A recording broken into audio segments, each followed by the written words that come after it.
শব্দটা অনেক জটিল একটা শব্দ। আল্লাহ নিজে যখন ওয়াদা করেন ওই ওয়াদা ভঙ্গ হওয়ার কোনো সম্ভাবনা নেই। তাহলে বাস্তবে আমরা কিন্তু আয়াতের উল্টা কিছু দেখতে পাচ্ছি। কথা বুঝতেছে? আল্লাহ বলেন যারা তোমাদের ভেতরে ঈমান এনেছে আর ঈমানের দাবি অনুযায়ী যারা আমলে সালেহ করেছে, নেক কাজ যোগ্যতা সম্পন্ন করেছে নিজেদেরকে, লা ইয়াস্তাখলিফান্নাহুম ফিল আরদ, লামে তাকিদ নুনে সাকিলা, গ্যারান্টি দিয়ে আমি আল্লাহ বললাম তাদেরকে জমিনের শাসন ক্ষমতা আমি আল্লাহ দেব। এই যে 54 বছর আমরা এই দেশটা স্বাধীন হয়েছি, এতদিন আমাদের ইমানদার এবং আমলে সালেহ করার মতো মানুষ নেই। আল্লাহর ওয়াদা তো আল্লাহ ঠিক রাখবে। কামাস্তাখলাফাল্লাযীনা মিন ক্বাবলিহিম, কেন? কারণ তোমাদের পূর্বে যারা এই দুইটা অর্জন করেছিল আমি আল্লাহ তাদেরকে যেভাবে দিয়েছি তোমাদেরকে ওইভাবে দেব। আল্লাহ একটা উদাহরণ দিবেন। এর আগে বহু জাতিকে আল্লাহ এভাবে রাষ্ট্র ক্ষমতা দিয়েছে না দেয়নি? হযরত মুসা আলাইহিস সালামের দিকে তাকান। আল্লাহ রাব্বুল আলামিন বলেন নুরিদু আন্না মুন্না আলাল্লাযীনা ইসতাদঈফু ফিল আরদি ওয়া নাজআলাহুম আইম্মাতান ওয়া নাজআলাহুমুল ওয়ারিসিন। আমি আল্লাহ নিজে একটা ইচ্ছা করলাম, এই ইচ্ছাটা হামজার, আবুল হোসেনের,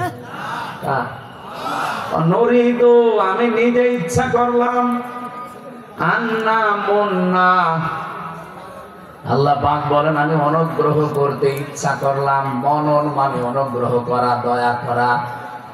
আমি আল্লাহ একটা ইচ্ছা করলাম, দয়া করব কাদের প্রতি? আলাল্লাযীনা ইসতাদঈফু ফিল আরদি, জমিনের উপরে যাদেরকে দুর্বল, কোণঠাসা, অপমান, অপদস্থ, নিন্দিত, ঘৃণিত করে রাখা হয়েছিল। আপনি দেখেন এই 54 বছরের ভেতরে এদেশে বহু মানুষকে আমরা দেখি তাদেরকে নিন্দিত, ঘৃণিত, অপমানিত, অপদস্থ, এবং এই দেশে যেন তারা মাথা তুলে দাঁড়াতে না পারে সম্মানের সাথে, বহু চেষ্টা এই 54 বছর অনেকে করছে। হয়তো একটা দলের উপর করছে। আল্লাহ পাক বলেন আমি ওই দলের উপরে আমার একটা ইচ্ছা জেগেছে। আমি আল্লাহ একটা মানসা করেছি, ইচ্ছা করেছি, ইরাদা নিয়েছি, আমি সিদ্ধান্ত নিয়েছি আলাল্লাযীনা ইসতাদঈফু ফিল আরদি, জমিনে যাদেরকে ফেরাউন দুর্বল করে রেখেছিল ওই মুসা নবীর দলকে, নাজআলাহুম আইম্মাতান, আমি আল্লাহ তাদেরকে জমিনের নেতা বানিয়ে দেব, এবং এই জমিনের শাসনভার বিশেষ করে ওয়ারিস আমি আল্লাহ তাদেরকে বানাবো। এটা হাজার হাজার বছর আগে মুসা নবীর সম্পর্কে আল্লাহ এই কথাটা দিয়েছে। তার মানে কামাস্তাখলাফাল্লাযীনা মিন ক্বাবলিহিম, এই আয়াত অনুযায়ী বোঝা যায় এর আগেও বহু মানুষকে আল্লাহ রাষ্ট্রীয় ক্ষমতা দিয়ে ধন্য করেছিলেন। এটা কেন দিয়েছেন? এর পরের আয়াতে আল্লাহ জবাব দিয়েছেন সূরা কাসাস 6 নম্বর আয়াতে, অনুমাক্কিনা লাহুম ফিল আরদি অনুরিয়া ফিরআউনা মাহামানা ওয়া জুনুদাহুমা মিনহুম মা কানু ইয়াহদারুন। আমি আল্লাহ তাদেরকে জমিনের শাসন ক্ষমতায় বসিয়েছি একটাই কারণে, আমি দেখাতে চেয়েছি ফেরাউনকে, হামানকে আর তার সৈন্য বাহিনীদেরকে। কি দেখাতে চেয়েছি? মিনহুম মা কানু ইয়াহদারুন, তারা যাদেরকে সবচেয়ে বেশি ভয় পেত, যাদের সম্পর্কে বেশি সতর্ক থাকতো, আমি আল্লাহ তাদেরকে জমিনের শাসনে বসিয়ে তাদেরকে দেখালাম। এটা যে আগে দেখিয়েছে এখন ওই আল্লাহ আর নেই, উনি এখন আর পারেন না। বলেন একটা জিনিস আমরা লক্ষ্য করছি আগস্টের 5 তারিখের পর থেকে সূরা মায়েদার 54 নম্বর আয়াতের সাথে, এদিকে তাকান, আল্লাহ পাক বলেন ইয়া আইয়ুহাল্লাযীনা আমানু মাইয়ারতাদ্দা মিনকুম আন দীনিহি ফাসাউফা ইয়াতিল্লাহ। খুব ভালো করে মিলাবেন। আমার তো মনে হয় আয়াতগুলো আল্লাহ পাক মাত্র 6 মাস 10 দিন আগে আরেকবার নাযিল করেছে। আপনি দেখেন কিভাবে মিলে যায়। ওহে যারা ইমানের দাবি করো, মাই ইয়ারতাদ্দা মিনকুম, ইয়ারতাদ্দা ভাবে ইফতিআল থেকে এসেছে ইরতিদাদ। এর বাংলা অর্থ হচ্ছে ফিরে যাওয়া, যারা হক থেকে বাতিলের দিকে ফিরে যায়। তোমাদের ভেতরে কেউ যদি হক থেকে বাতিলের দিকে ফিরে যায়, আন দীনিহি, বিশেষ করে আল্লাহর দিন থেকে, ফাসাউফা ইয়াতিল্লাহ, আল্লাহ শব্দ শুরু করার আগে ফা দিয়েছে, এর আগে সিন দিয়েছে। যারা আরবি গ্রামার বসে, বালাগাত মান থেকে আমরা পড়েছি 13টা অর্থে সিন, সাফা, কদ, লাম, এরকম 13টা শব্দ আছে। কোন সেন্টেন্সের আগে যদি ওইটা ব্যবহার হয়, বাংলা অর্থ দাঁড়ায় অতি তাড়াতাড়ি। আল্লাহ পাক বলেন অতি তাড়াতাড়ি, খুব তাড়াতাড়ি, অতি সত্বর। কি করব আমি জানো। ফাসাউফা ইয়াতিল্লাহু, এর ফাইল সরাসরি আল্লাহ নিজে, এর কর্তা কি? আরো জোরে বলেন। আল্লাহ বলেন আমি নিজে অতি সত্বর একটা কাজ করব। কি সেটা? বিকৌমিন, এমন একটা দল, এমন একটা জাতি, এমন একটা গোষ্ঠীকে আমি আল্লাহ তোমাদের উপরে তুলে দেব। ইউহিব্বুহুম, যাদেরকে আমি নিজেই ভালোবাসি, ওয়া ইউহিব্বুনাহু, এবং যারা আমি আল্লাহকে ভালোবাসে। আজ বাংলাদেশে আগস্টের 5 তারিখের পর থেকে আমরা বিভিন্ন কায়দায় দেখতে পাচ্ছি আল্লাহর দিন থেকে অনেকেই ফিরে চলে যাচ্ছে বিভিন্ন কায়দায়। সে দলীয় কায়দায় হোক, রাজনৈতিক কায়দায় হোক, ধর্মীয় কায়দায় হোক। এ পর্যন্ত বুঝেছেন কিনা বলেন? না না, আপনি বোঝেন। আমি আবার রিপিট করছি, আপনি তাকান তো এই দেশে ধর্মীয় কায়দায় কত মানুষ আল্লাহর দিন থেকে ফিরে চলে যাচ্ছে, আসল দিন থেকে বাতিল দিনের দিকে। আপনি আসল দিন হচ্ছে মার রব্বুকা ওমান নাবিয়্যুকা ওমা দীনুকা, এটা আসল দিন। সিলেবাসের এই সমস্ত বিষয় খবর নেই।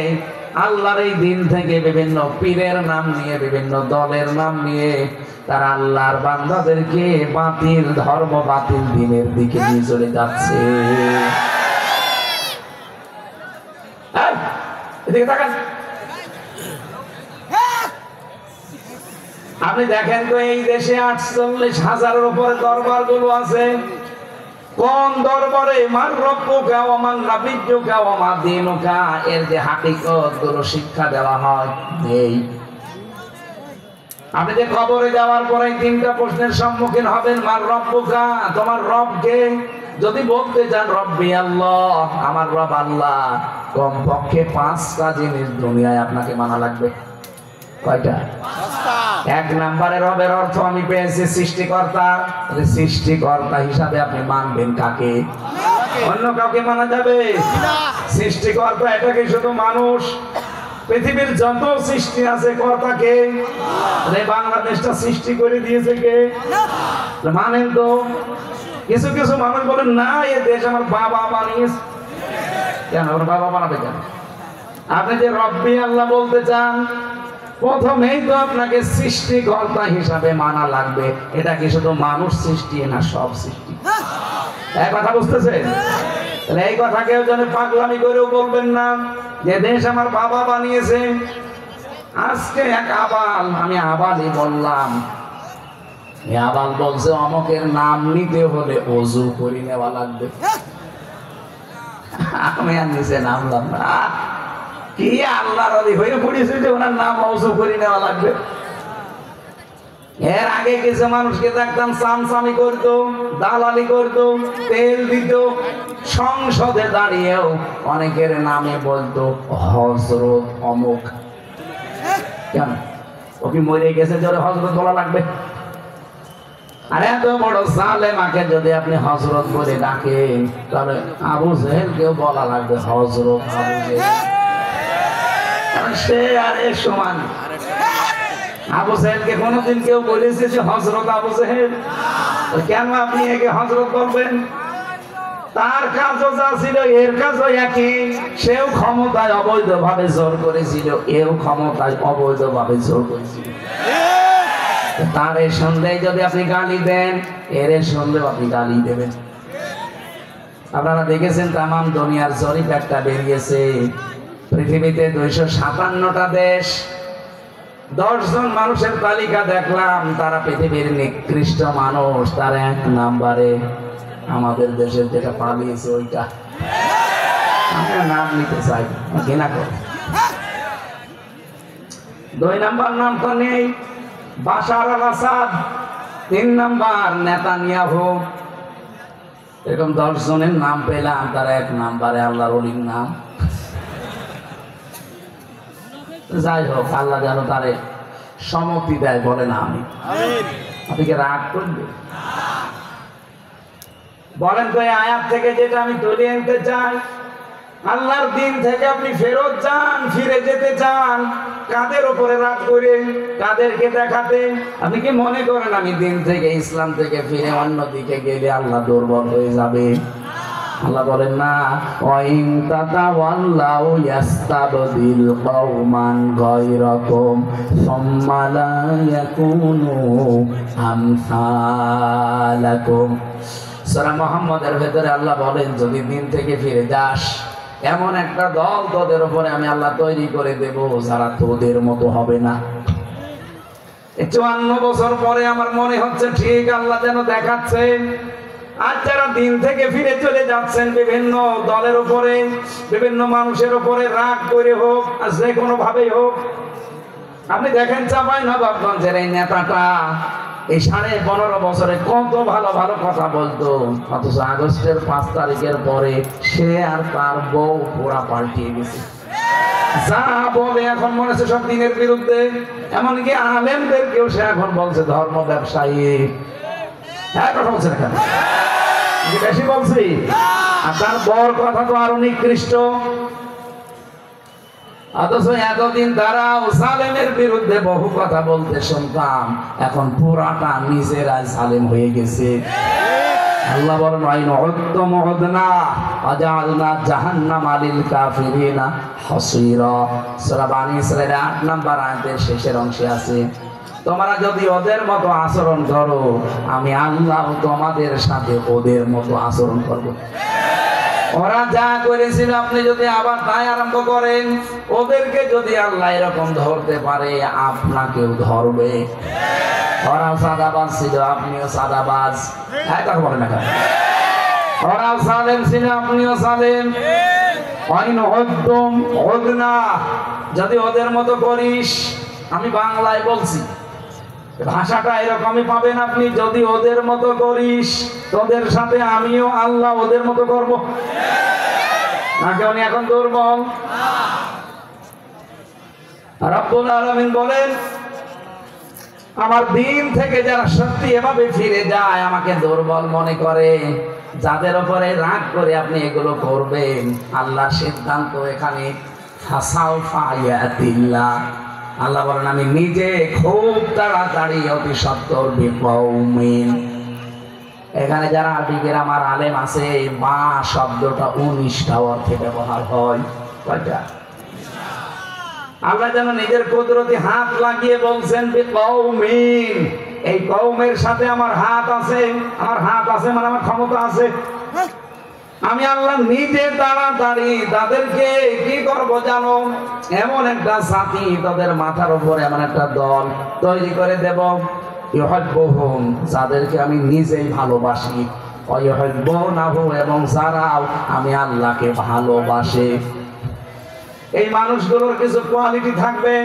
আজ বাংলাদেশে 72টার উপরে দল, এদিকে তাকান, আপনি দেখবেন এই 72টা দলের ভেতরে 3টা গুণ যদি আপনি পান, বুঝবেন আল্লাহ তাদেরকে ভালোবেসেছেন এবং তারাও আল্লাহকে ভালোবাসে।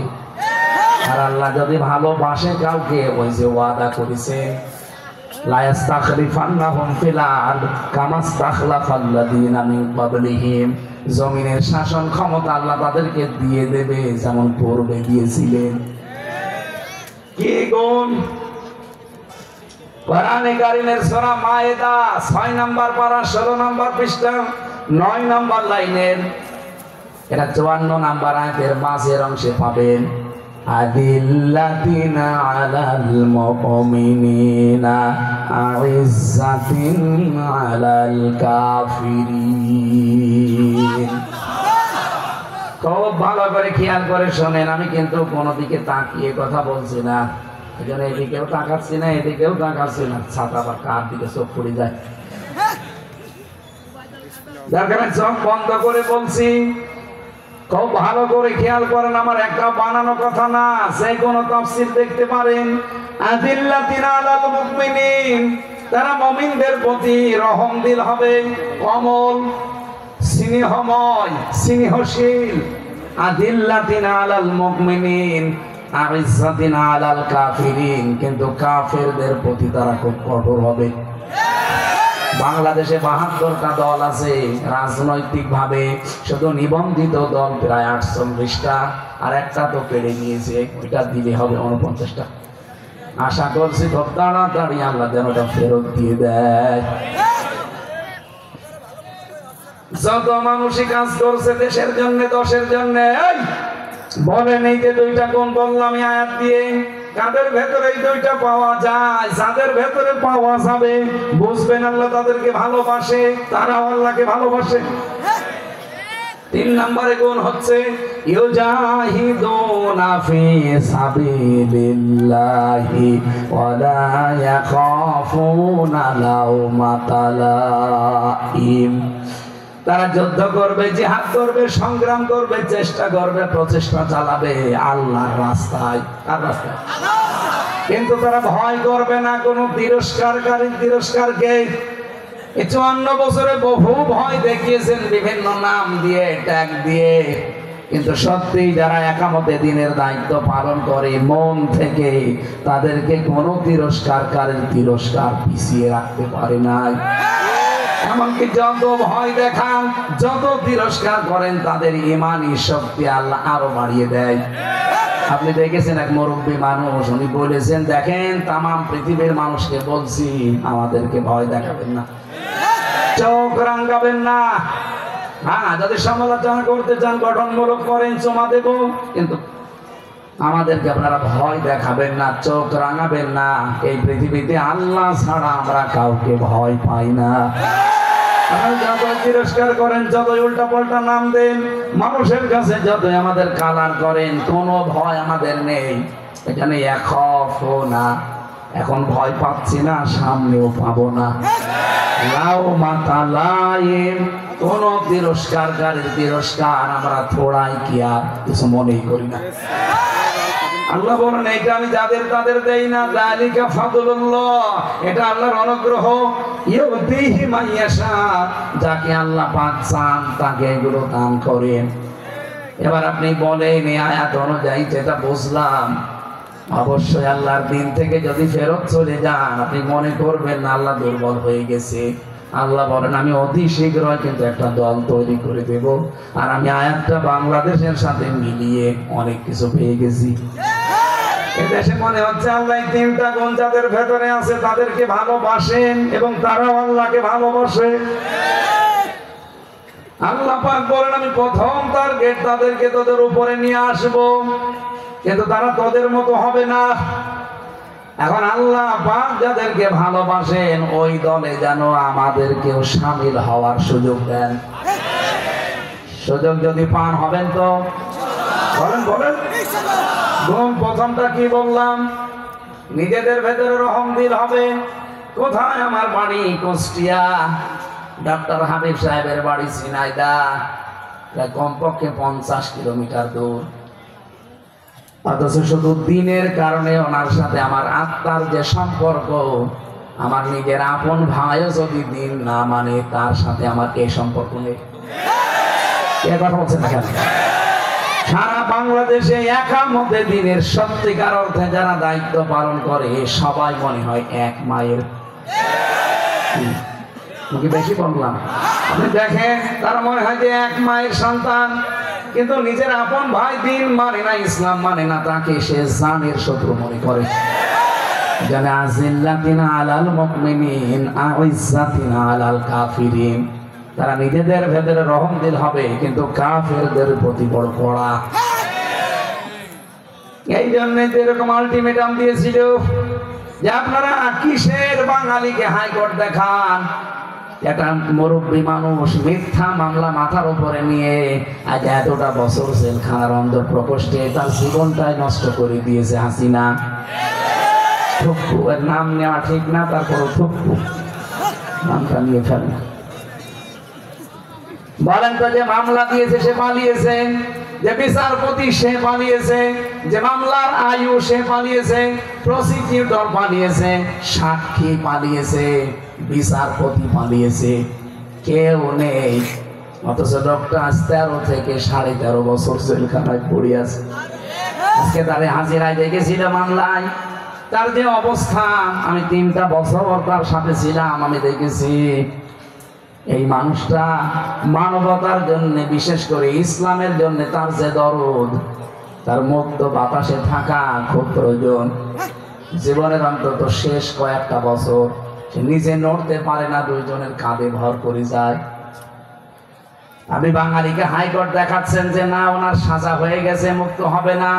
সাজা হলে যদি মুক্ত না হয়, তারেক জিয়া মুক্ত হলো কি করে? তার তো 9 বছর সাজা ছিল। কথা বলছেন না? তারেক জিয়ার স্ত্রী জবাইদা, তার 3 বছর সাজা ছিল, তারা মুক্ত হলো কি করে? লুৎফুজ্জামান বাবরের 17 বছর পরে যদি ফাঁসির আসামি বের হতে পারে, তারেক জিয়া সাহেবের বন্ধু গিয়াসউদ্দিন মামুন 17 বছর পরে যদি বের হতে পারে, ইনার কি হয়েছে? ওনাদেরকেও মামলা হাসিনা দিয়েছিল, ইনাকেও মামলা হাসিনা দিয়েছে। ওনারা যদি সব একটা একটা করে বের হয়ে মুক্ত জীবনে থাকতে পারে, আজহারুল ইসলামকেও মুক্ত জীবনে কালকে দেওয়া লাগবে। কালকে ডেট আছে, আবার আমরা চাই সে যেন মুক্ত জীবনে আসে। চান না আপনারা? কারা চান দেখে? দেখেন তো, হাত তোলেন কে?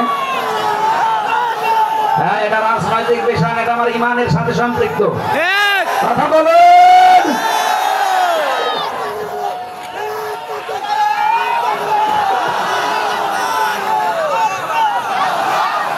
আলহামদুলিল্লাহ, ঠিক আছে।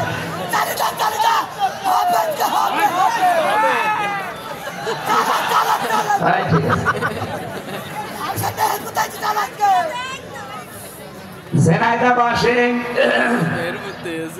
আল্লাহর ওয়াদা ছিল যাদের ভেতরে ঈমান থাকবে আর যারা যোগ্য এবং সৎ হতে পারবে, এই মানুষগুলোর জন্য সামনে ক্ষমতার চেয়ার অপেক্ষা করছে।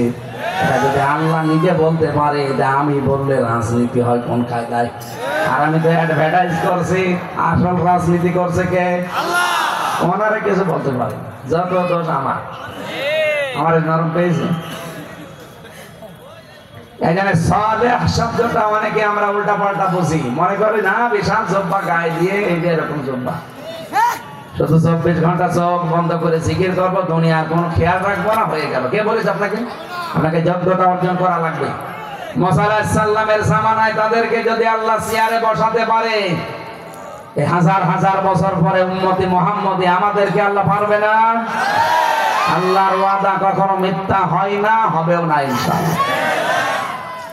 এই জন্য আমি যে কথাটা নিয়ে শুরু করেছিলাম, এ কোরআনে কারীম শুধুমাত্র মুসলমানদের জন্য না, আর মানুষকে আল্লাহ সম্মান দিয়েছেন শুধু মুসলমানদেরকে না, মানুষ যারা তাদেরই সম্মান আছে।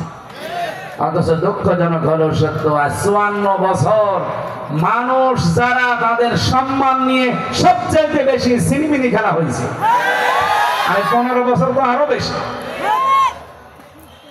বলেন তো, সম্মানিত মানুষদেরকে সবচেয়ে বেশি অসম্মান করা হয়েছে এই 15 বছর। এর আগেও হয়েছিল কম বেশি, কিন্তু এই 15 বছর ওরা সীমা ছাড়িয়ে গেছে। আলেমদের নামে যারা ধর্ষণ মামলা দেয়, মাওলানা মামুনুল হক, আল্লামা সাইদি, তার জীবনের শেষ মামলা ছিল ধর্ষণ মামলা।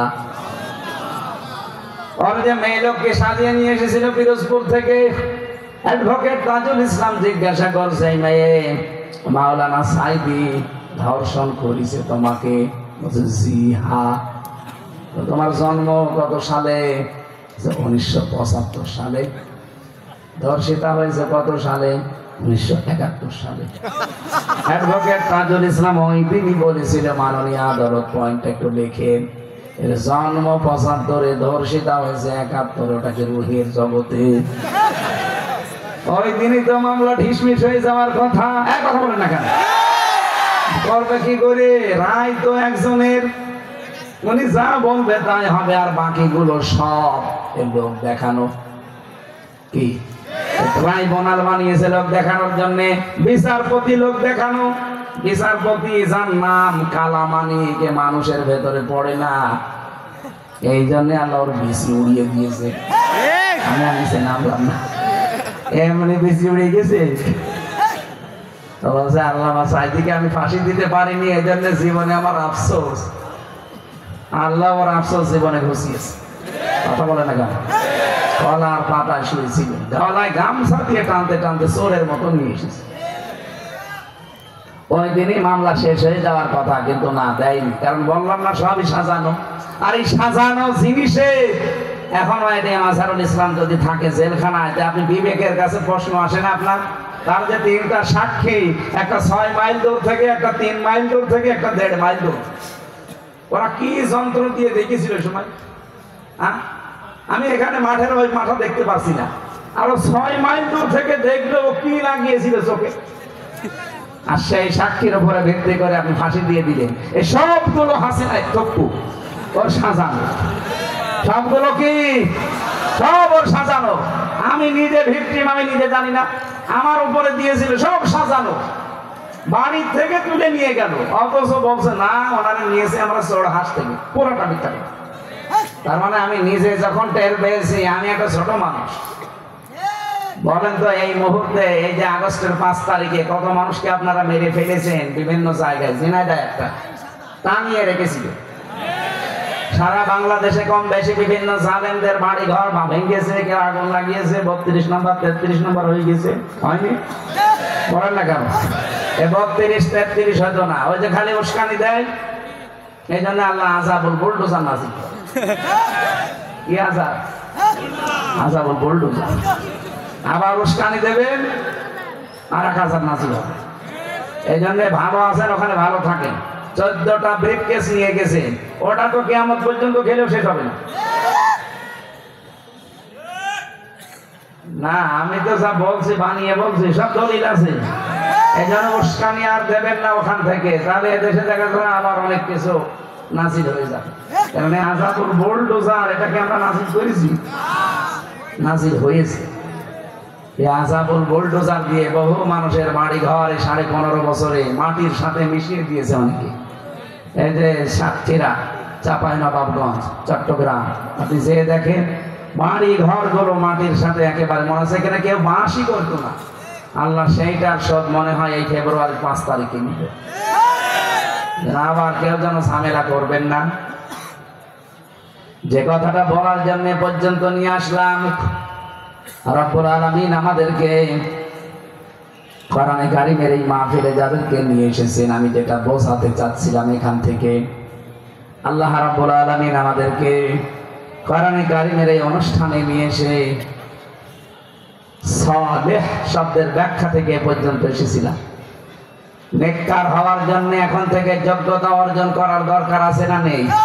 হ্যাঁ, যে যে জায়গায় আছেন এখান থেকে তাকে যোগ্যতাশালী হওয়া লাগবে, যোগ্যতা সম্পন্ন হওয়া লাগবে। আল্লাহর ওয়াদা আল্লাহ পালন করবেন সামনে ইনশাআল্লাহ। যেহেতু ওনারা অবৈধ ছিল, ওনাদের রায়ও ছিল অবৈধ, এই জন্য আমরা চাই নিরপরাধ কোন মানুষ এই 15.5 বছরে যারা মিথ্যা মামলা, মিথ্যা সাক্ষীর কারণে জীবনটা নষ্ট হয়ে গেল, খুব তাড়াতাড়ি তাদেরকে মুক্ত বাতাসে ছেড়ে দিন।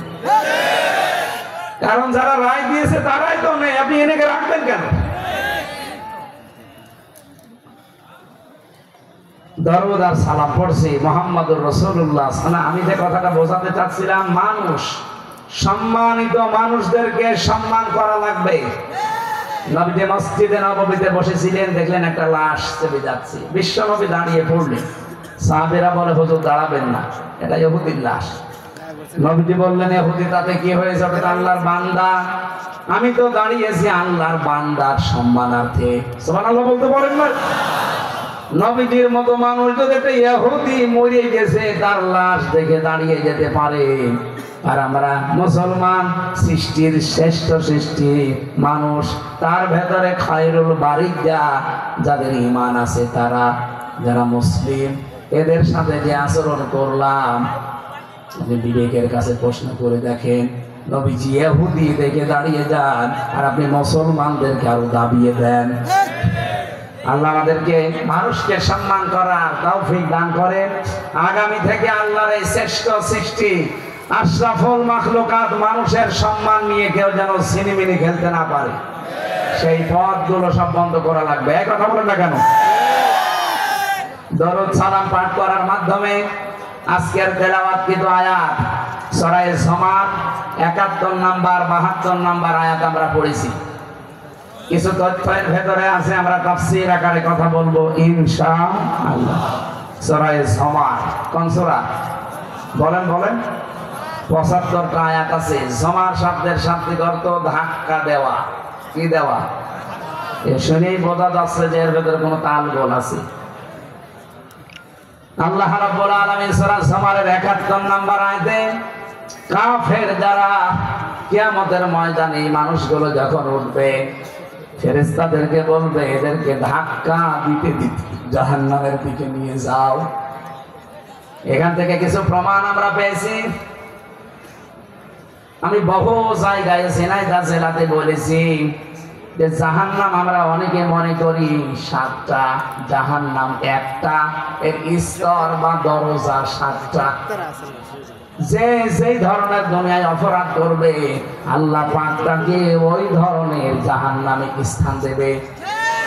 এই জন্য আমরা এমন এমন কাজ করতে চাই যেন জাহান্নামে না যাওয়া লাগে। কারণ এই যে 7টা জাহান্নামের জন্য আল্লাহ কাজ আলাদা আলাদা দিয়েছেন। এই 7টা জাহান্নামের দরজা যেগুলো আছে, যে যে ধরনের অপরাধ করবে আল্লাহ ওই স্তরে তাকে পৌঁছাবে। আজকের যে আলোচনা, প্রথম নাম হচ্ছে লাহা সাবাতু আবওয়াব লিকুল্লি বাবিন মিনহুম জুজউম মাকসুম। রব্বুল আলামিন বলেন, এটা সূরা হিজরের ভেতরে আছে 44 নাম্বার আয়াতে। আল্লাহ বলেন জাহান্নামের দরজা 7টা। কয়টা? যে যে ধরনের অপরাধ করবে তার জন্য ওই অংশটা আল্লাহ রেখে দিয়েছেন। আপনি এখন দেখেন তো আপনি কোন অপরাধে আছেন, আর আপনি কোন স্তরে যাচ্ছেন, কোন দরজা দিয়ে আল্লাহ আপনাকে প্রবেশ করাবে। এই যে পেছনে যে কলেজ, এখানে 1 থেকে ইন্টার আর ডিগ্রি, এখানে 2টা ক্লাস পড়ানো হয়, অথচ ক্লাসরুম দেখেন কতগুলো আছে। ইন্টার মনে হয় 2 বছর আছে, ডিগ্রিতে 3 বছর, অন্তত 5 বছর, 5টা ক্লাসরুম আছে। কলেজ কয়টা? এখানে ক্লাসরুম। যে যে ক্লাসে পড়ে ও ওই দরজা দিয়ে প্রবেশ করে দিয়ে বসবে। আপনি পড়েন ক্লাসে, ইন্টারে ফার্স্ট ইয়ারে, ডিগ্রির একেবারে ফাইনাল ইয়ারে যে বসে আছে, আপনি কিছু বুঝবেন? স্যার লেকচার দেবে, আপনি আন্দাজে হা না করবেন, কিছু বুঝবেন না। কারণ ওই জায়গায় বসতে হলে এখন আপনাকে 5 বছর পড়া লাগবে। কথা বলে না কেন? রব্বুল আলামিন এইটা জানিয়েছেন লিকুল্লি বাবিন মিনহুম জুজউম মাকসুম। দুনিয়াতে যে যে ধরনের অপরাধ করবে তার জন্য ওই স্তরটা আমি আল্লাহ অংশ বিশেষ ঠিক করে রাখলাম। আজকে প্রথমটা শুরু হচ্ছে জাহান্নাম। এটা একটা দরজার নাম। এটা কি? এ দরজায় আল্লাহ কাদেরকে দেবেন? ওয়াসিকাল্লাযীনা কাফারু ইলা জাহান্নামা যুমারা। এটা কি বলেন তো? দরজা জাহান্নাম। এই দরজার নাম কি? জাহান্নামের আরো দরজার নাম আছে হাবিয়া, হুতামা, লাযা, সারির, সাকার, জাহিম। আর জাহান্নাম কয়টা? 7টা। বলেন। এর প্রথম নম্বরের দরজার নাম জাহান্নাম, এর নামই জাহান্নাম। এই দরজা দিয়ে যে মানুষগুলো প্রবেশ করবে আল্লাহ বলেন এখানে দিয়ে হবে কাফেরদের। কাদের? কাফেরদের। কাফেরদেরকে ফেরেশতারা ধাক্কা দিতে দিতে বলবে সামনে যা। সামনে যেতে যেতে একেবারে জাহান্নামের গেটে যখন যাবে তখন আল্লাহ জাহান্নাম, এদিকে তাকান, আমি এটা জেলখানা যাওয়ার পরে বুঝেছি, আচ্ছা এর আগে বুঝেছিলাম এইভাবে না, জেলখানা যাওয়ার পরে বুঝেছি হাত্তা ইযা জাউহা ফুতিহাত আবওয়াবুহা ওয়াকাল। আল্লাহ পাক বলেন ওরা যখন ধাক্কা খেতে খেতে জাহান্নামের গেটে যাবে তখন জাহান্নামের গেট খোলা হবে। তার মানে জাহান্নামের গেট সব সময় বন্ধ। সব সময় কি? কিন্তু জান্নাতের কথা পুরা কোরআনে যেখানে পাবেন যে দুই আয়াত পরে আছে, ওয়াসিকাল্লাযীনা তাকাউ রাব্বাহুম ইলাল জান্নাতি যুমারা। দুনিয়াতে যারা তাকওয়া অবলম্বন করে, রবকে ভয় করে দুনিয়ার জীবন চালাবে, এই মানুষগুলোকে আমার আল্লাহ ফেরেশতাদেরকে দিয়ে ধাক্কা দেবে। কিন্তু এই ধাক্কা পুলিশের ধাক্কার মতো না, এই ধাক্কা বন্ধুর ধাক্কার মতো। পুলিশও ধাক্কা দেয় আসামিকে, বন্ধুও বন্ধুকে ধাক্কা দেয়, দুই ধাক্কা আকাশ আর পাতাল আলাদা। বন্ধু যতই জোরে ধাক্কা মারুক এর ভেতরে একটা ভালোবাসা আনন্দ আছে, আর পুলিশ যত আস্তেই মারুক এর ভেতরে ঘৃণা আছে, রাগ আছে। জাহান্নামের ফেরেশতারা যাদের ধাক্কা দেবে ও ধাক্কা যত আস্তেই দিয়ে অপমানিত মনে হবে। আর জান্নাতের ফেরেশতা ধাক্কা যদি নাও দেয় আর যত জোরেই দেয় না কেন আপনার কাছে বন্ধুর আদরের ধাক্কার মতো মনে হবে। হাত্তা ইযা জাউহা ওয়া ফুতিহাত। আগের আয়াতে ওয়া নেই, পরের আয়াতে ওয়া আছে। জেলখানায় যে বুঝলাম কি বললাম জানো, এই যে ফতিহাতের আগে ওয়া নেই, ফতিহাতের আগে ওয়া আছে। জাহান্নামের ক্ষেত্রে নেই, জান্নাতের ক্ষেত্রে আছে। আল্লাহ বলেন এই মানুষগুলো ধাক্কা খেতে খেতে যখন জাহান্নামের গেটে যাবে, জাহান্নামের গেট তখন খোলা হবে। তার মানে এর আগে কি? আরো জোরে বলেন। আর জান্নাতি মানুষগুলো যখন ধাক্কা খেতে খেতে জান্নাতের গেটে যাবে, ও জান্নাতের গেট তাদের জন্য আগেই খোলা থাকবে। জান্নাতের গেট কখনো বন্ধ থাকে না, ও সব সময় ওপেন। আর জাহান্নামের গেট কখনো ওপেন থাকে না, সব সময় বন্ধ। আপনি জেলখানা গুলো দেখেন, সিনাই আছে জেলখানা আছে, জেলা কারাগার, ও 24 ঘন্টা তালা লাগানো। আর কিছু বের করলে তখন তালা করে বের করে সঙ্গে সঙ্গে আবার তালা লাগিয়ে দেয়। কথা বলে না কেন? এটা জাহান্নামের একটা উদাহরণ। এই জেলখানা গুলো ওয়াজআলনা জাহান্নামা লিল কাফিরিনা হাসীরা। কাফেরদের জন্য আমি আল্লাহ জাহান্নামকে কারাগার বানিয়েছি। জাহান্নাম কি? বলেন বলেন। হ্যাঁ, মুমিনের জন্য দুনিয়া হচ্ছে কারাগার, আর দুনিয়া সিজনুল মুমিন ও জান্নাতুল কাফির। এই পৃথিবীটা মুমিনদের জন্য কারাগারের মতো, জেলখানার মতো, আর কাফেরদের জন্য বেহেশতের মতো। কারাগার যত আরামের জায়গা হোক, কোনো কাজ নেই কাম নেই, শুধু খাওয়া আর ঘুমানো, তারপরও মানুষ ওখানে অসুস্থ হয়ে যায়। এই কথা বলেন না কেন? কোনো শান্তি ওর ভেতরে নেই। 24 ঘন্টা মানুষের টেনশন লেগেই থাকে, অথচ কোনো কাজ নেই কাম নেই, খালি খাবেন আর ঘুমাবেন। একটাই সমস্যা, আপনি মন মতো কিছু করতে পারবেন না, যা করবেন ওদের অর্ডার মতো। এই জন্য কারাগারে ভালো লাগে না। মুক্ত জীবন মানুষের ভালো লাগে, যদিও কষ্ট করা লাগে, কারণ এখানে আমি স্বাধীন, আমার মন চাচ্ছে এখন চুয়াডাঙ্গা যেতে, আমি চলে গেলাম। আর কারাগারে যারা আছে, আর 40 বছর পড়ে আছে ঝিনাইদহ কারাগারে, ও কি মন চাইলে চুয়াডাঙ্গা যেতে পারবে? বলেন। আল্লাহ পাক বলেন যে মানুষগুলো কাফের, এদেরকে ধাক্কা দিতে দিতে জাহান্নামের গেটে নেওয়ার সঙ্গে সঙ্গে দেখবে জাহান্নামের দরজা বন্ধ। এরা গেটে যাওয়ার পরে খুলে দেওয়া হবে। খুলে দেওয়ার পরে কি হবে জানো? ওখানে যিনি দায়িত্বে আছেন মালিক, দারওয়ান ফেরেশতা, এই জিজ্ঞাসা করবেন, আলাম ইয়াতিকুম রুসুলুম মিনকুম ইয়াতলুনা আলাইকুম আয়াতি রাব্বিকুম। তোমাদের কাছে কোন নবী রাসূল যায়নি? কোন আলেম ওলামা যায়নি, নবীর ওয়ারিসরা যায়নি, উত্তরাধিকারীরা যায়নি, তারা আল্লাহর আয়াতগুলো তেলাওয়াত করে তোমাদের শোনায়নি। এখানে আয়াতই এটা বহু বচন। এই এদিকে তাকান, আয়াত মানে কিন্তু শুধু কোরআনের আয়াত না, কি ইতিহাস আল্লাহর আয়াত। এই যে আসমান জমিন এগুলো আল্লাহর আয়াত, এগুলো আয়াত না?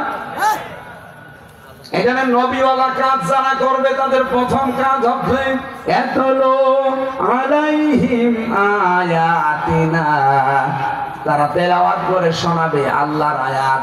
এই আয়াত মানে শুধুমাত্র কোরআনের আয়াত না। তাফসীরে হাক্কানি মুফাসসির লিখেছেন এই আয়াত মানে আল্লাহর নিদর্শন, এই আয়াত মানে আল্লাহর সৃষ্টি, এই আয়াত মানে ইতিহাস। ইতিহাসও আল্লাহর আয়াত। এই জন্য আল্লাহ ইতিহাসের কসম দিয়েছেন, আল্লাহ আসরি, ইতিহাসের কসম, কারণ এটা নীরব সাক্ষী। আজ বহু আলেম ওলামা বহু দিনের দায়ী এদেশে যারা ইসলাম মানতে চায় না, অবাধ্য আল্লাহর বান্দা যারা, তাদেরকে আমরা বিভিন্ন ইতিহাস শোনাই, বিভিন্ন আয়াত নিদর্শনগুলোর গূঢ় তথ্য নিগূঢ় তথ্যগুলো নিয়ে এসে বলি যে আল্লাহর এগুলো আয়াত। এই যে আমাদের 3.5 হাত বডির ভেতরে আল্লাহর আয়াত নিদর্শন আছে না নেই? বলেন বলেন। এগুলো দিয়ে মাঝে মাঝে আপনাদেরকে আমরা বোঝাই। এই যে মাথার ভেতরে কতগুলো জিনিস আল্লাহ আমাদেরকে দিয়ে রেখেছেন, ফ্রন্টাল লব, অক্সিপিটাল লব, প্যারাইটাল লব, টেম্পোরাল লব, মোটর কর্টেক্স, সেন্সরি কর্টেক্স, এরপরে বাক শক্তি সহ প্রায় 70টা জিনিসে মাথার ভেতরে, প্রতিটার সাথে তার সেট করা। নিজের দিকে তাকাও, কোন দিকে তাকানো লাগবে না। মানুষ যদি শুধু নিজের এই 3.5 হাত বডির দিকে একটু তাকায়, এখানে কম্পিউটার ভিডিও যদি আপনি শুধু এই মাথা থেকে শুরু করে পা পর্যন্ত এই যে একটা চামড়া দিয়ে ঢাকনা দেওয়া আছে, এই চামড়াটা তুলে ফেলেন, দেখেন কত তার, কত রক দেখা যায়। বিজ্ঞান জানিয়েছে রকগুলো যদি একটা একটা করে পাশাপাশি সাজানো যায়, 12.5 কিলোমিটার এক আধারে চলে যাওয়া যাবে। একটু নিজের দিকে তাকাও, আফালা তুবসিরুন, এর বড় কি তোমরা দেখো না? তাহলে ইয়াতলু আলাইকুম আয়াতি, তোমাদের সামনে কি তারা আমার আয়াতগুলো তেলাওয়াত করে শোনায়নি? আমরা তো ওই আয়াতগুলোই নিয়ে আসি। আয়াত হিসাবে হয়তো আল্লাহর বিভিন্ন নিদর্শনের কথা বলা হয়, আয়াত হিসাবে ইতিহাস থেকে শিক্ষা নেওয়ার জন্য বলা হয় যে বহু মানুষ এই ইতিহাস হয়ে আছে, আপনারাও ইতিহাস হয়ে থাকবেন যদি অবাধ্য হয়ে যান।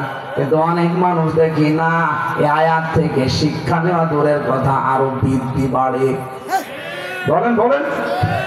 রব্বুল আলামিন বলেন ওয়ায়ুনযিরুনাকুম লিকা ইয়াউমিকুম হাযা, তারা তোমাদেরকে সতর্ক করেনি, ভয় দেখায়নি। এই যে এই দিন সম্পর্কে, যে একদিন হাজির হওয়া লাগবে আমার আল্লাহর কাছে সাক্ষাতে। ও বাংলার মুসলমানেরা, আমাদের জীবন এইটাই কিন্তু শেষ জীবন না, এরপরে একটা সাক্ষাতের জীবন আছে না নেই? আরো জোরে বলেন। واتقوا يوما لا تجزي نفس عن نفس شيئا ولا يقبل منها شفاعة ولا يؤخذ منها عدل ولا هم ينصرون। বলেন আল্লাহু আকবার। আমি সূরা বাকারায় 2বার পেয়েছি, আমি যতটুকু বুঝেছি আয়াতটা। রব্বুল আলামিন বলেন ওই দিনকে ভয় করো যেদিন কেউ কারো কোনো উপকার করতে পারবে না এবং কারো পক্ষ থেকে কোনো সুপারিশ কবুল করা হবে না। কিছু দিতে চাইলে সেইটাও আপনার পক্ষ থেকে নেওয়া হবে না। কিয়ামতে আমি আর হাবিব সাহেব 2 জনে উঠলাম, আল্লাহ যদি বলে যে 2 জনের হিসাব হবে, দেখা যাচ্ছে ওনার জীবনে কোনোদিন নামাজ পড়ে না। আসলে আমি যদি বলে রব্বুল আলামিন খুব ভালোবাসতাম, জীবনে নামাজ ওর নেই, তাতে কি আমার তো নামাজ আছে, আমি দিয়ে দিলাম। আল্লাহ বলেন না, এটা হবে না। এমনকি টাকা পয়সা ওর নেই, আমার ছিল, আমার টাকা পয়সা সব আমি ওর জন্য আপনাকে দিয়ে দিলাম। আল্লাহ বলেন এইটা হবে না। ইবাদত দিয়েও হবে না, অর্থ দিয়েও হবে না, এর নাম ওয়ালা ইয়াকবালু মিনহা শাফাআহ। এমনকি যদি ওর জন্য আমি সুপারিশ করি আল্লাহর দরবারে, আল্লাহ বলেন তাও কবুল হবে না। ওয়ালা ইউখাযু মিনহা, তোমার পক্ষ থেকে ওর ব্যাপারে কোনো কিছু গ্রহণ করা হবে না। এখানে দুনিয়ায় কার জন্য আমরা কি করছি একটু বিবেকটা খাটানি জায়গায়। আপনার স্ত্রীর জন্য, আপনার ছেলে মেয়ের জন্য, মা বাবার জন্য, তারা আরামে থাকবে, তারা একটু হাসি খুশিতে থাকবে, আনন্দে থাকবে, ভালো মন্দ খেয়ে থাকবে, এই দিকে তাকিয়ে হাজারো মানুষ কিন্তু অবৈধ কাজ করে। এক কথা বলেন না কেন? আল্লাহর কসম করে বলছি, আমি নিজে জেলখানায় গিয়ে আমি এটা আরো বেশি বুঝেছি যে দুনিয়ায় কেউ কারো না। যা আছে পৃথিবীতে সবগুলো একটা ধোঁকা, আর সবগুলো স্বার্থের পাগল। আমি যেমন হালকা বুঝেছি, এটা যেন বোঝটা আরো গাঢ় হয় এবং সবার ভেতরে আল্লাহ যেন তৈরি করে। আমার ম্যাডাম যদি আজকে দেখে যে আমি মারা গেছি, এ বাড়ি যাওয়ার সময় যেন মরে গেলাম অ্যাক্সিডেন্ট করে, আমার মনে হয় একটা রাত আমার ম্যাডাম আমাকে আর পাহারা দেবে না, বলবে না জিন আসবে, দরকার নেই, 3-4 জন নিয়ে আসেন একসাথে পাহারা দেই।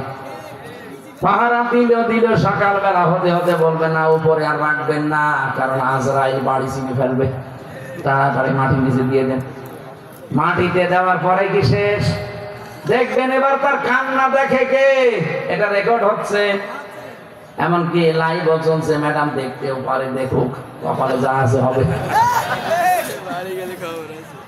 2-3 দিন দেখবেন কান্না কাটি করে পাগল হয়ে গেছে। 7 দিন হয়তো খাওয়া দাওয়া একেবারে হালকা করে দেবে, শুকিয়ে শুকিয়ে যাবে। 4 মাস 10 দিন পরে ওর বাবা আর মা দুইজন মিলে আমার বাবা মাকে বলবে আর কতদিন এভাবে চলে না, মেয়ে দিয়ে দেন, 4 মাস 10 দিনের ভেতরে দেখবেন আর একজনের সাথে বিয়ে দিয়ে দেবে। মাত্র 6-7 দিন সংসার যদি হয়, ও ম্যাডাম নিজেই ওর শ্বশুরের কাছে, বাবার কাছে কল দিয়ে বলবে আব্বা খুব ভালো কাজ করেছে, হামজা তো আর কি এবার যা দিয়েছে হামজার তো দেয়ার শুরু ভালো। এই কথা বলছে না, এটা কি বলবে না বলবে না? অথচ এর খুশির জন্য, এর ছেলে মেয়ের খুশির জন্য, আমার মা বাবার খুশির জন্য আমি ডান হাত বাম হাত দেখি না, বাবা শাহজালাল সব হালাল, এটা বন্ধ করা লাগবে। কিয়ামতের দিন এই বউ আপনাকে সুপারিশ করতে চাইলেও করতে পারবে না, টাকা পয়সা দিয়ে হোক, নেকির কাজ দিয়ে হোক, এমনকি নামাজও যদি দিতে চাই বলে না, হবে না। এই দিন সম্পর্কে তোমাদেরকে কেউ সতর্ক করেনি, এই যে সতর্ক করছি তো এই কারণে, কুল্লামা উলকিয়া ফিহা ফাওজুন সাআলাহুম খাযানাতুহা আলাম ইয়াতিকুম নাযীর ক্বালু বালা ক্বাদ জাআনা নাযীর ফাকাযযাবনা ওয়া কুলনা মা নাযালাল্লাহু মিন শাই'ইন। এই মানুষগুলোকে যখন জাহান্নামের একটা জায়গায়, সংকীর্ণ কোন জায়গায় যখন ফেলে দেওয়া হবে, জিজ্ঞাসা করা হবে কি কেন আসলে এখানে, সামিরে এই জাহান্নামে কেন আসলে, কেউ কি সতর্ক বাণী শোনায়নি? ওরা বলবে শুনিয়েছে, শুনতাম আর মাথা ঝোলাতাম আর বাড়ি যাওয়ার সময় মনে মনে করতাম ও বেটা মিথ্যা কথা বলে।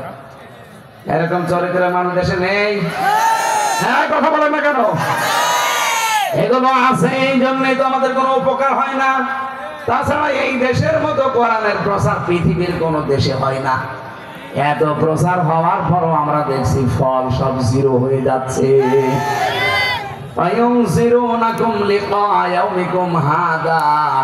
এই দিন সম্পর্কে সতর্ক করেনি যে এখানে সাক্ষাৎ একটা আছে,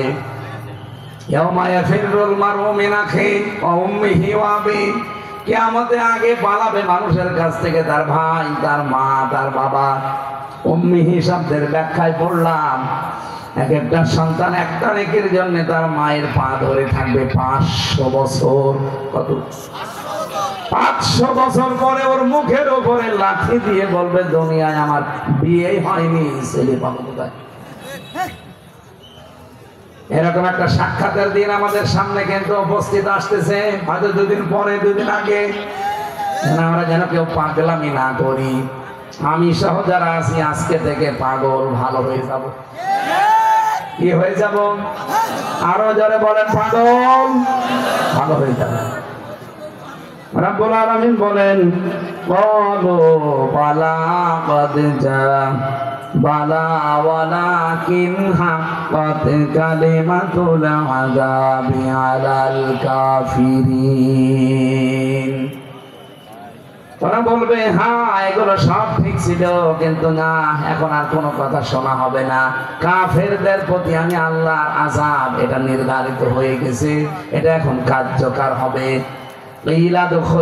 তাদেরকে বলা হবে প্রবেশ করো আবওয়াবা জাহান্নামা খালিদিনা ফিহা, এই জাহান্নামে আর চিরদিন এখানে থাকো।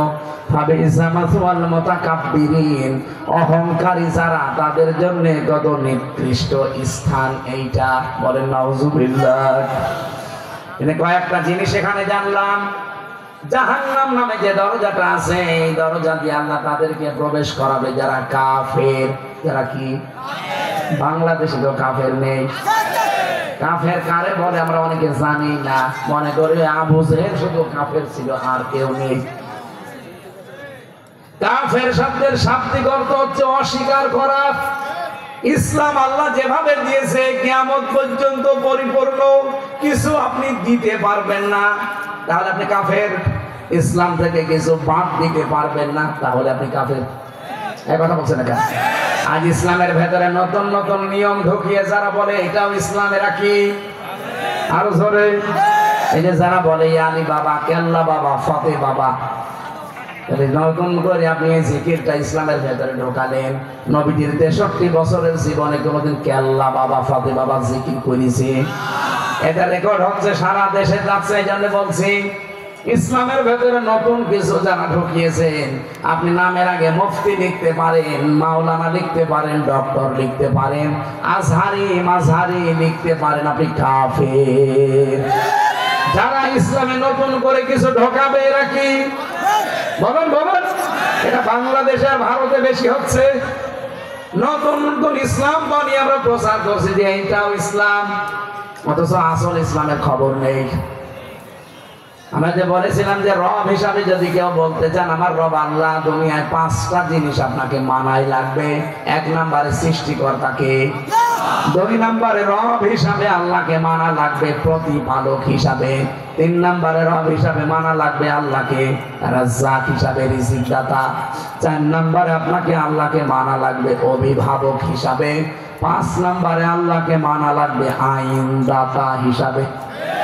এই 5টা যদি দুনিয়ায় মানতে পারেন, আপনি কবরে গিয়ে ফেরেশতারা বলবে মার রব্বুকা, আপনি অটোমেটিক বলে ফেলবেন রব্বি আল্লাহ।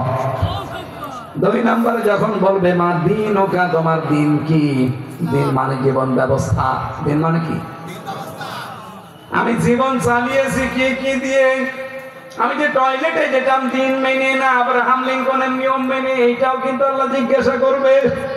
কেউ যদি ডান পা দিয়ে টয়লেটে যায়, বাম পা দিয়ে বের হয়, এটা দিনের ভেতরে নেই, এটা ইহুদি খ্রিস্টানদের ভেতরে আছে। সুতরাং আপনি যদি এই নিয়মটা ফলো না করেন, বলতে পারবেন না দিন ও না ইসলাম।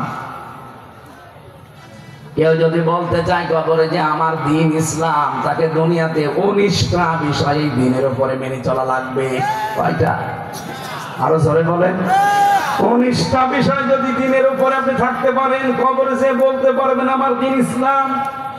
3 নম্বরে যখন বলবে মান হাজার রজুল, এই লোকটা কে ছিল? আপনি যদি বলতে চান হাজা নাবিয়ুনা মুহাম্মাদুর রাসূলুল্লাহ সাল্লাল্লাহু আলাইহি সাল্লাম, মাস্ট বি আপনাকে বিশ্ব নবী আদর্শ হিসাবে মানা লাগবে। জীবনের চাইতে তাকে বেশি ভালোবাসা লাগবে, জীবনের প্রতিটি ক্ষেত্রে অনুসরণ করা লাগবে। কথা বলেছেন এটা?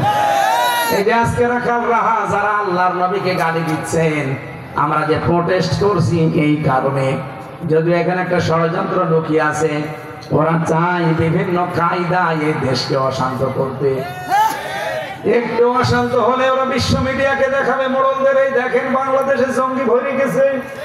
আগস্টের 5 তারিখের পর থেকে ফেব্রুয়ারির 25 তারিখ পর্যন্ত প্রায় 27টা কাজ অলরেডি ওরা করে ফেলেছে। বিশেষ করে আমার দাদা বাবুরা 27 বার চেষ্টা চালিয়েছে এই দেশ যেন অস্থিতিশীল হয়, কিন্তু একটাও হালে পানি নেয়নি। সর্বশেষে রাখাল রাহাকে দিয়ে আল্লাহর নবীকে গালি দিয়েছে। ওরা মনে করেছিল আমরা মনে হয় খেপে গিয়ে ওকে মেরে ফেলবো, আর ওইটা ভিডিও করে বুশকে দেখাবে, বেলাওয়ারকে দেখাবে, ট্রাম্পকে দেখাবে, এই দেখেন বাংলাদেশে কি চলছে। তখন ট্রাম্প বলবে ঠিক আছে হাসিনা তুমি আবার যাও, আমরা যাতে মাতাল হলো তাহলে ঠিক আছে, ওই ওই ফাঁদে আমরা আর পা দেবো না। কথা বলেন না কেন? আমরা দাবি জানিয়েছি সর্বোচ্চ, যারা নবীজিকে গালি দিয়েছে বা দেবে সামনে, কোনো কথা নেই, ফাঁসি দেওয়া লাগবে। এই কথা বলেন, এটা এই দাবির পক্ষে বলেন।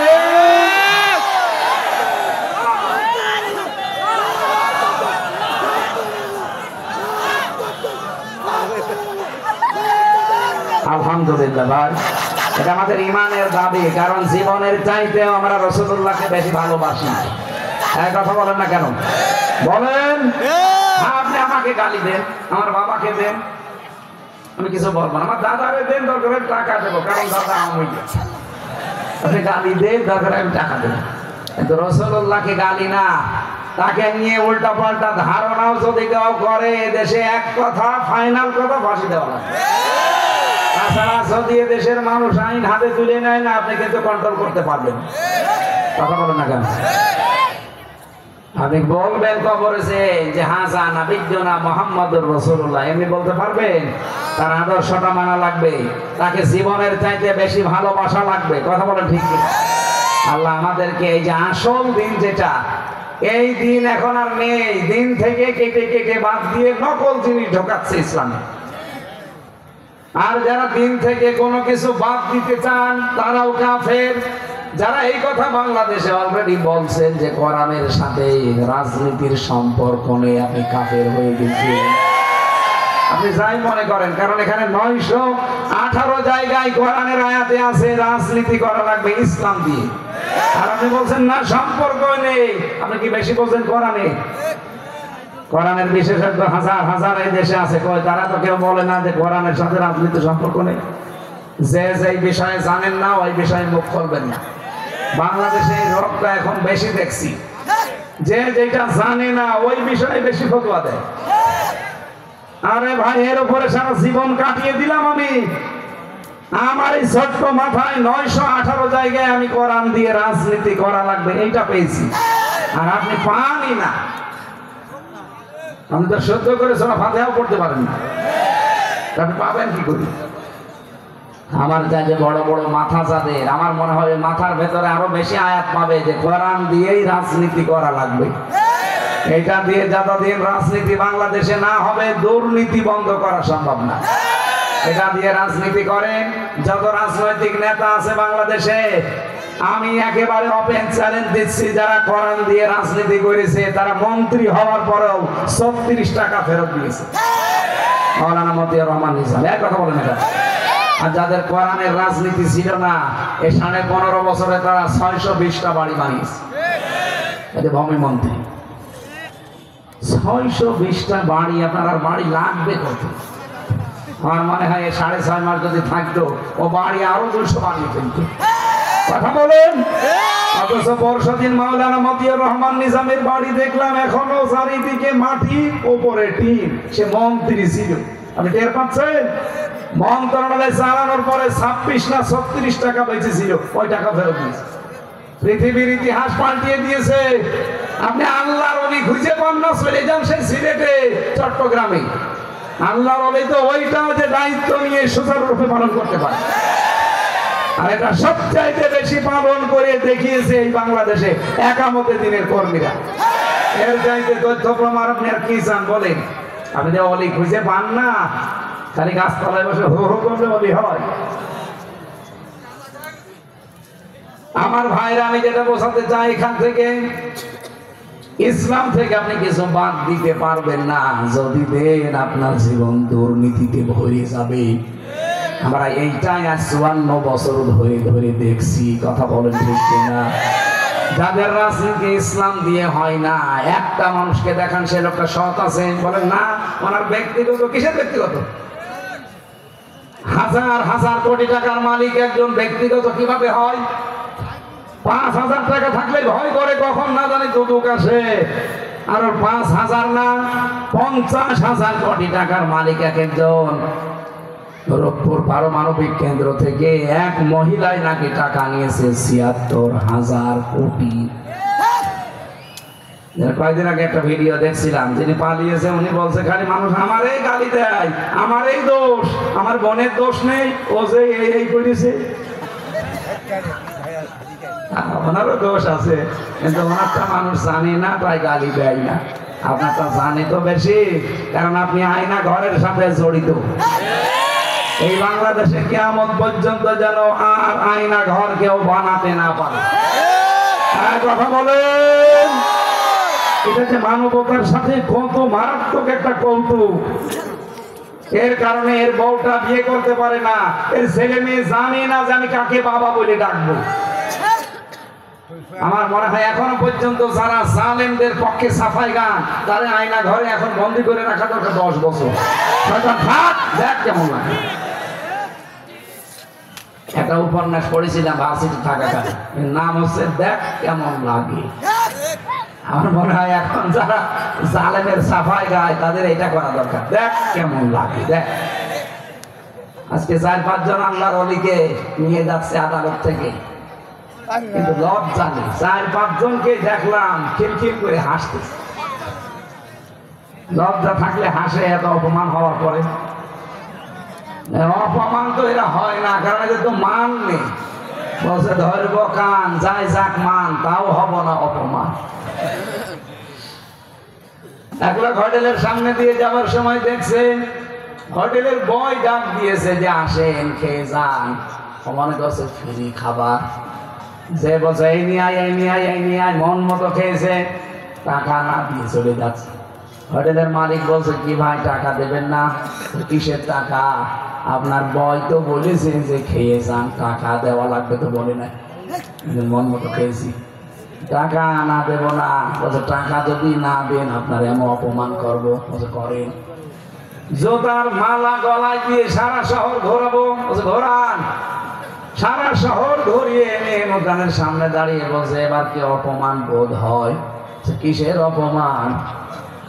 মানুষ টাকা পয়সা খরচ করে এরকম সংবর্ধনা পায় না।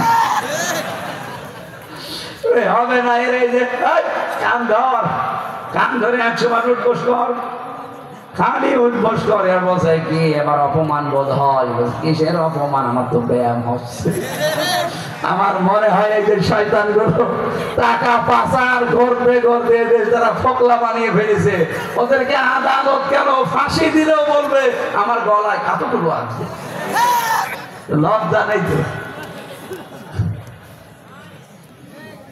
সম্মানিত মা বোন যারা আপনারা এসেছেন, খাদিজাতুল কুবরা রাদিয়াল্লাহু তাআলা আনহা জীবনে এক ওয়াক্ত নামাজ পড়েননি, একটা রোজা রাখেননি, একটা টাকা তিনি দান সাদকা করেননি, যাকাত দেননি, জীবনে কোনোদিন একটা বারও হজ করেননি, একটা দিনও পর্দায় থাকেননি। কারণ এই বিধানগুলো সব তার ইন্তেকালের পরে নাযিল হয়েছে। কথা বুঝতেছে? অথচ তার জন্য আল্লাহ নিজে জান্নাতে ঘর বানিয়ে সুসংবাদ পাঠিয়েছে জিবরাইলকে দিয়ে যে সালাম দাও আর জান্নাতের ঘর তাকে বলো যে আমি আল্লাহ বানিয়ে রেখেছি। একটা কারণ পেয়েছি পুরা জীবন করে, তিনি স্বামীর জন্য সব উজাড় করে দিয়েছিলেন। এই জন্য আশা করবো আপনিও আপনার স্বামীর জন্য সব করবেন, যদি জায়েজ হয় খাদিজাতুল কুবরার সাথে জান্নাতে যেতে পারবেন। সামনে যেহেতু রমজানুল মুবারক, একটা বছর পরে এই মাসটা ছায়া ফেলতে যাচ্ছে। ফামান শাহিদা মিনকুম আশ-শাহরা ফালিয়াসুমহু, তোমাদের ভেতরে কেউ যদি রোজার মাস পায় সে যেন অবশ্যই রোজা রাখে। রোজা রাখলে গ্যাস ভালো হবে, পেটের যে অসুখগুলো আছে এগুলো ভালো হয়ে যাবে ইনশাআল্লাহ। আমরা সামনে রোজা রাখবো এবং জাহান্নামের এই দরজা যেহেতু কাফেরদের জন্য খোলা, আমরা কাফের যারা আছি, কাফের কাকে বলে বোঝা গেছে? ইসলামে নতুন করে